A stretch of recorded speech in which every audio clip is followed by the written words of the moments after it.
नमस्कार किसान भाइयों, आप सभी लोग का हमारे चैनल इंडियन किसान चैनल में स्वागत है। किसान भाई, आज की वीडियो हम बात करने वाले हैं कि धान की फसल में बालियां निकलते समय कुछ हमारे किसान भाई जो ऐसी 5 गलतियां करते हैं, जिनके बारे में हम बात करने वाले हैं कि ऐसे कौन से कार्य करना है जिससे हमारी धान की फसल उसकी हम पैदावार कैसे करके बढ़ा सकते हैं। तो किसान भाई, इस वीडियो को आप पूरा अंत तक देखते रहिएगा। इस वीडियो में मैं ऐसी 5 चीज़ें बताने वाला हूँ किसान भाइयों, अगर आप इन 5 कार्यों पर कार्य करते हैं तो मैं गारंटी के साथ लिख के दे सकता हूँ आपकी जो पैदावार धान की फसल की वो आप कम से कम 30% बढ़ा सकते हैं।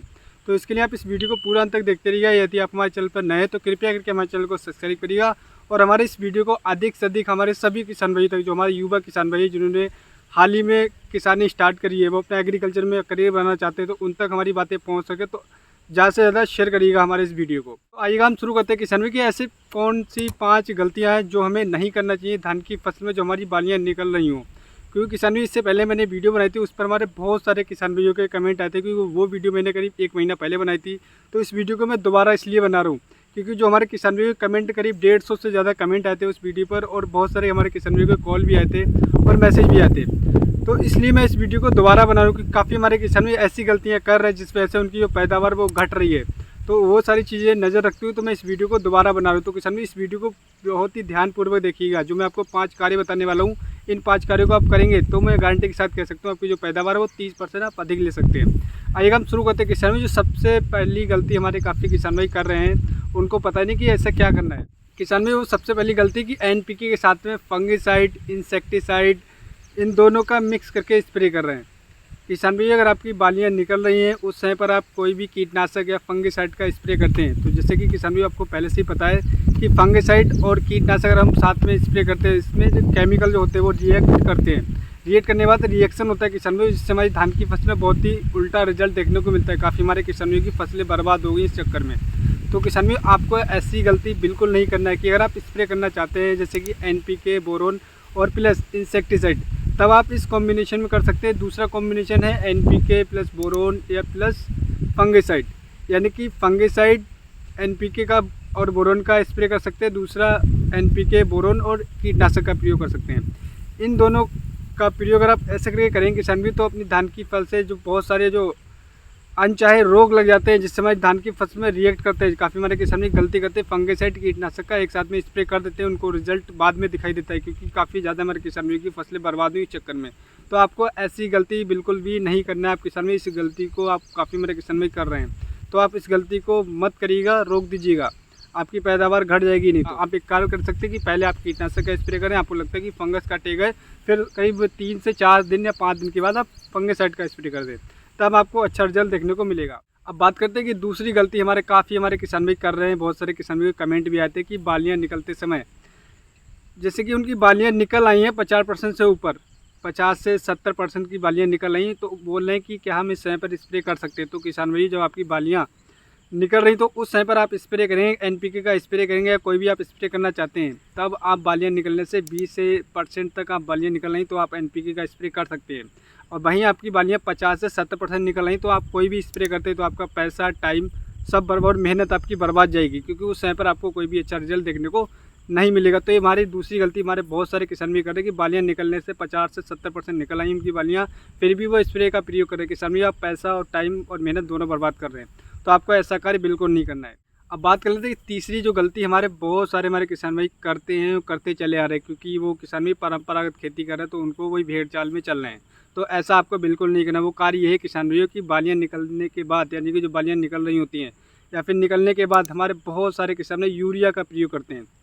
तो किसान भी या तो यूरिया का प्रयोग करते हैं या फिर किसी भी ग्रोथ प्रमोटर का प्रयोग करते हैं। तो ऐसी गलती किसान भाई मत करिएगा। अगर आप यूरिया फिर किसी ग्रोथ प्रमोटर का प्रयोग करेंगे तो आपकी फसल की जो हाइट होगी वो बढ़ जाएगी, जिससे आपकी जो धान की फसल वो गिरने के काफ़ी ज़्यादा चांसेस होते हैं। अगर आपकी धान की फसल एक बार गिर जाती है तो उसकी पैदावार 30% घट जाती है।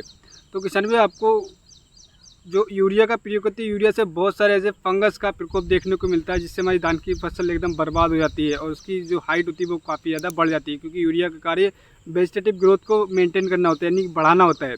तो अगर इस समय जिससे हमारी धान की फसल बढ़ रही है, निकल रही है, बालियाँ निकल रही है, और इस समय पर हम यूरिया का प्रयोग करें तो इसकी हाइट और बढ़ेगी और इससे बहुत सारे कीटों का अटैक, फंगस का अटैक देखने को मिलेगा, क्योंकि इसमें हरापन हो जाता है, जिस वजह से हमारी धान की फसल बर्बाद हो जाती है। तो आपको यूरिया या फिर किसी भी ग्रोथ प्रमोटर का प्रयोग नहीं करना है। चौथी गलती किसान भाई हमारे करते हैं कि सबसे ज़्यादा गलती यही करते किसान भाई कि बालियाँ निकलते समय खेत में नमी बनाकर नहीं रखते हैं। तो किसान भाइयों, ऐसा आपको बिल्कुल नहीं करना है। आपके धान की फसल आपने लगाई है, बहुत सारी मेहनत करी है, खादों का प्रयोग करा, स्प्रे का प्रयोग करा, बहुत सारी सिंचाई आपने पहले कर ली और बहुत ही अच्छी तरीके से आपने कार्य करा, फर्टिलाइजर मैनेजमेंट अपनाया, लेकिन एंड समय पर बालियाँ निकलते समय गबोज अवस्था में अगर आपने धान की फसल में नमी या फिर पानी मेंटेन करके नहीं रखा, आपकी जो पैदावार है वो पैदावार आपको 30 से 40% घट करके देखने को मिले। क्योंकि हमारी धान की फसल जब हमारी गबोज अवस्था में होती है, बालियाँ निकल नहीं होती, उस समय पर नमी होती नहीं होती है, तो हमारी बालियाँ एक तो अधिकतर सूख जाती हैं। दूसरा कांड ये होता है किसानों की बालियों का साइज छोटा होता है क्योंकि टाइट निकलती है और उसमें जो परागण की क्रिया होती है वो बहुत ही स्लो होती है, जिस वजह से भाई धान की जो बालियाँ होती है इसमें आधे में दाना आता है, आधा दाना खाली रह जाता है।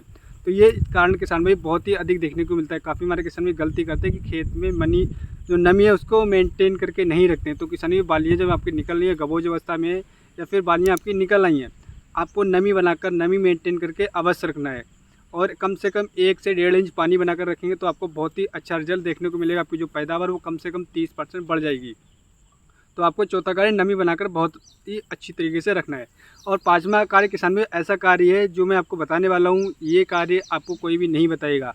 सही NPK का प्रयोग करना है किसान भाई। जैसे कि बालियाँ निकलनी गबोज अवस्था में काफ़ी हमारे किसान भाई 0050 के स्प्रे करते हैं, कुछ हमारे किसान भाई और तरीक़ों की खादों का स्प्रे करते हैं।